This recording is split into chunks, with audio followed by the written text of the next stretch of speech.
Hello प्यारे बच्चों, welcome back to our channel. तो आज इस वीडियो में हम जो है बात करने वाले हैं अर्धवार्षिक 2023-24 मतलब हाफ ईयरली 2023-24 का मैथमेटिक्स मतलब गणित के क्वेश्चन पेपर के बारे में ही जो है हम बात करेंगे। और सॉरी के वीडियो जो है बहुत लेट आ रही है। क्यों आ रही है? क्योंकि यार मेरी तबीयत ख़राब हो गई थी, जैसा कि आप आवाज़ से भी पहचान ही सकते हो। तो चलिए हम ज़्यादा टाइम ना वेस्ट करते हुए हम जो है यहाँ पे क्वेश्चन पेपर को एक्सप्लेन करना शुरू करते हैं। और इसी के साथ साथ कुछ जो एमसीक्यूज हैं यहाँ पे, इनके आंसर्स पे भी टिक कर रखा है मैंने, ठीक है।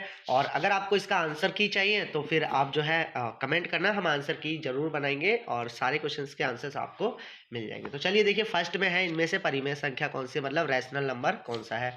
तो भाई इसमें से आपको लगता है ये है, तो सॉरी।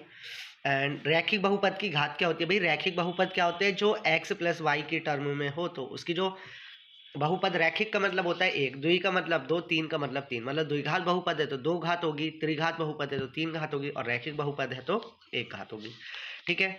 इसके एक्स स्क्वायर माइनस फोर के शून्य होंगे, तो हमने ये करा एक्स स्क्वायर माइनस फोर बराबर जीरो रख दिया, फोर को इस साइड लेके गए तो प्लस का और सॉल्व करके प्लस माइनस का टू यहाँ पे आंसर आ जाता है। तो हमारा ऑप्शन सी सही है कि प्लस का टू और माइनस का टू जो है ये इसके आंसर हो जाएंगे। द्विघात समीकरण के मूलों की संख्या होगी, द्विघात समीकरण के मूलों की संख्या। भाई देखो, मूल होते हैं इनकी घातों पे डिपेंड। अगर इसकी घात ज्यादा से ज्यादा दो है तो मूल भी इसके दो होंगे, ज्यादा से ज्यादा घात तीन होती तो मूल तीन होते। तो फिलहाल यहाँ पे दो है तो इसका आंसर हो जाएगा हमारे इसके दो मूल होंगे, ठीक है। इस समांतर श्रेणी में सर्वांतर का जो है हमको मान निकालना है, मतलब कॉमन डिफरेंस बताना है क्या होगा। तो यहाँ पे क्या करना है, सेकंड टर्म में से ठीक उससे पहले वाले टर्म को यहाँ पे माइनस कर देना है। तो यहाँ पे कैलकुलेट करोगे तो यहाँ पे आपका आंसर आ जाएगा माइनस का वन जो है आंसर आ जाएगा। तो यहाँ पे अगर ऑप्शन में दिया हुआ है तो माइनस वन ये हमारा आंसर हैगा।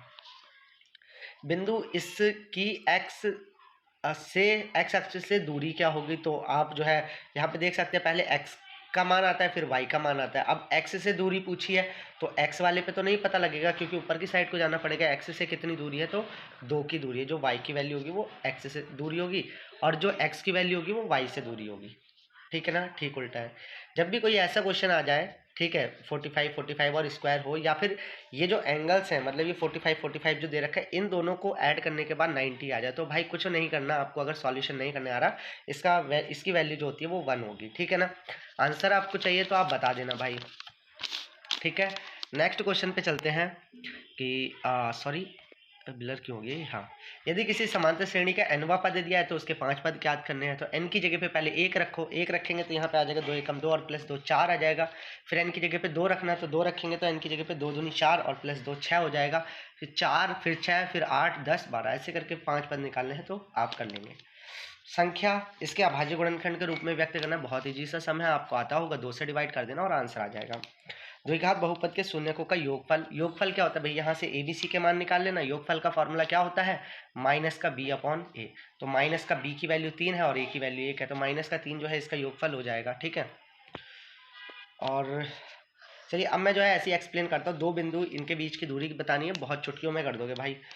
यदि किसी एपी का पहला पद दे दिया और सर्वांतर दे दिया है तो चार पद ज्ञात करने हैं भाई। पहले पद का फॉर्मूला ए प्लस डी, दूसरे पद का फॉर्मूला, सॉरी पहला पद तो ए ही होता है मतलब 10 ही होगा, दूसरा पद ए प्लस डी मतलब 20 हो गया, फिर 30 हो जाएगा, 40 हो जाएगा। आंसर आपके हो जाएंगे यहाँ पे।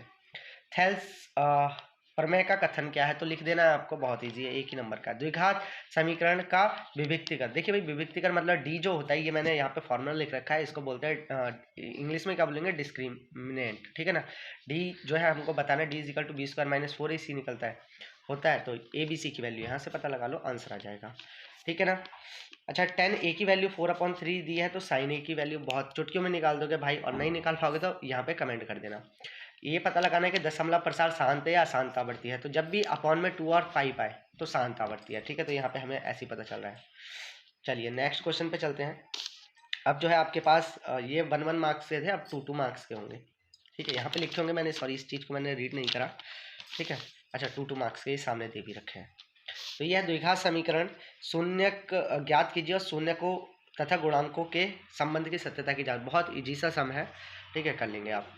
और नहीं होगा तो कमेंट करना भाई, मैं कराऊंगा, ऐसी बात नहीं है, मैं करा दूंगा। अनुपात इसका मतलब हमको रैखिक समीकरण दे रखी है, इसकी वैल्यू निकाल करके कंपैरिजन करना है, और कंपैरिजन मतलब तुलना करनी है। तुलना करने के बाद में बताना है संगत है या असंगत। अगर तीनों बराबर आते हैं तब भी संगत, तीनों बराबर आएंगे तब भी संगत, लेकिन एक बराबर आते हैं एक बराबर नहीं आएगा तो असंगत होंगे। ठीक है, चलिए जांच कीजिए कि क्या द्विघात समीकरण है या नहीं।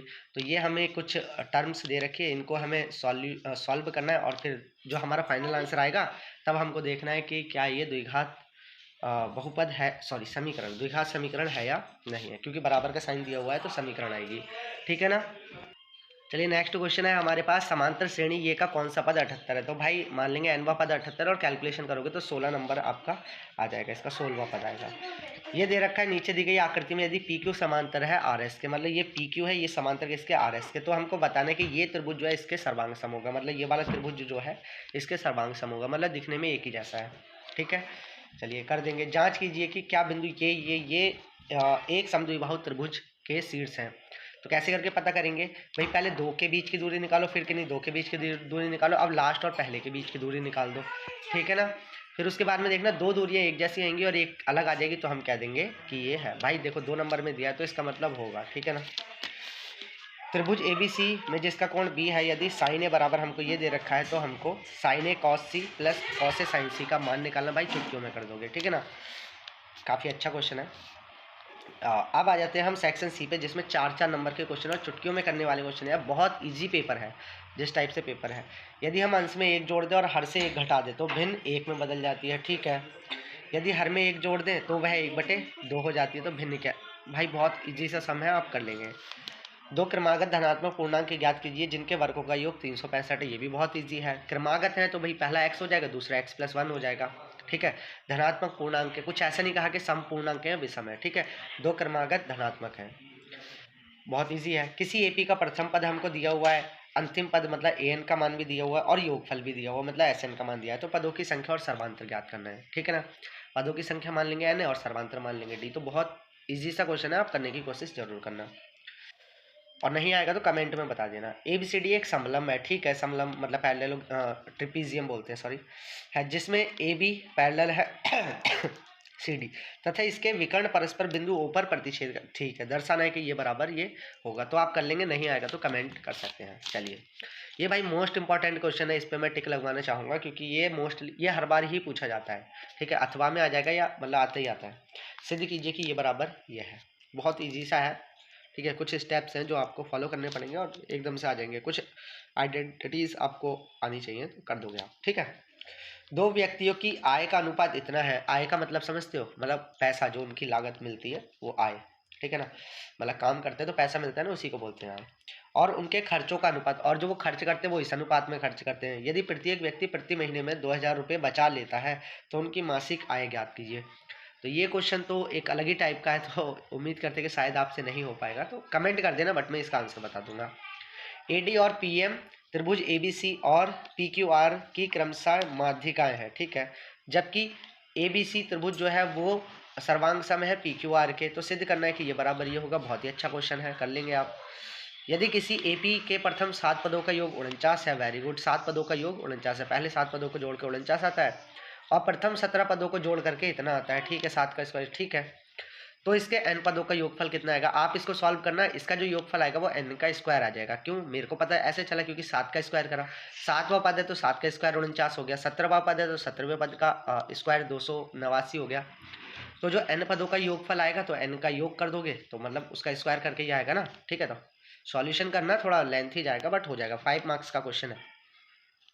यदि बिंदु ये और ये किसी इसी क्रम में लेने पर एक समांतर चतुर्भुज के शीर्ष हो तो x और y के मान ज्ञात करने हैं। ठीक है, बहुत बढ़िया है। तो आपको एरिया निकालना पड़ेगा, एरिया क्या होता है वो आप देख लेना। ठीक है, ये मोस्ट इंपॉर्टेंट क्वेश्चन है, ये भी बहुत ज़्यादा पूछा जाता है। एक रेलगाड़ी इतने किलोमीटर की दूरी समान चाल से तय करती है।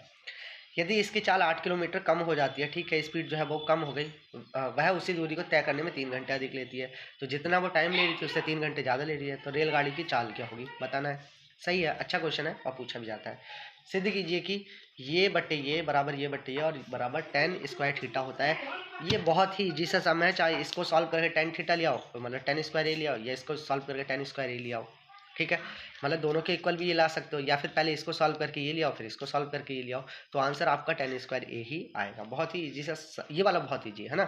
तो ये था हमारा क्वेश्चन पेपर। आई होप कि आपको समझ में आ गया होगा। अगर डाउट हो तो आप पूछ सकते हो, और मिस्टेक हुई हो तो उसके लिए पहले ही मैं सॉरी बोलता हूँ, ठीक है ना।